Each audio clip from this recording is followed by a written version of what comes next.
what does need to be taken care of is this really far along papaya. It needs water, otherwise it's not ever going to make fruit. And there's a few pineapples in this area.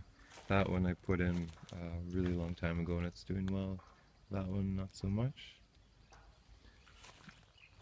This is the compost bin. I'm really happy that this came in. The most important thing, you probably know this already, but with the compost is to make sure you layer each food, sort of messy layer with the dry layer of leaves or other stuff like straw. And once that is full enough, then move it to this one and then move it to that one after. So it's a 3-bin system. It's new, so it's quite far from being ready, but hopefully one day it will be. Got mulberries here, and Millie made the fences, so that's great, they're protected from the weed eater.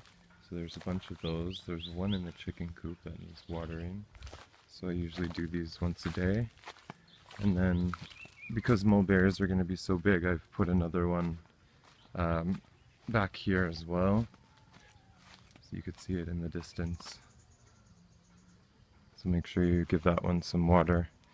2 passion fruits here, starting to establish after a long dry spell. They need to be watered. Hopefully they'll grow up the fence. And inside the chicken coop there's some banana trees that I water every day just to get them going faster. And then that's a Sacha Inchi plant. One of them died, so don't forget about it because they will dry up and die back here.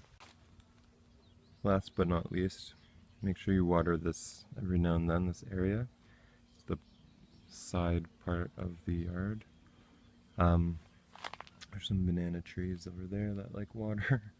And then these are some of the tropical foliage plants that I dig these ones out and I put them around the trees.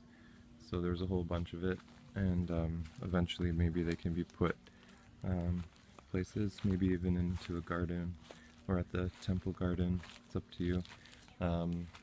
Here behind all this weed is more Sacha Inchi that could be planted.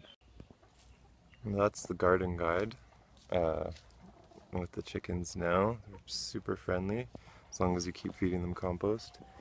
If you have any questions, I'll put my email here, and hopefully you can manage the garden. It's not so bad. It's really just watering and weeding. But there's lots of room to put in more plants, and there's always something to be done in the garden, so hope you enjoy it.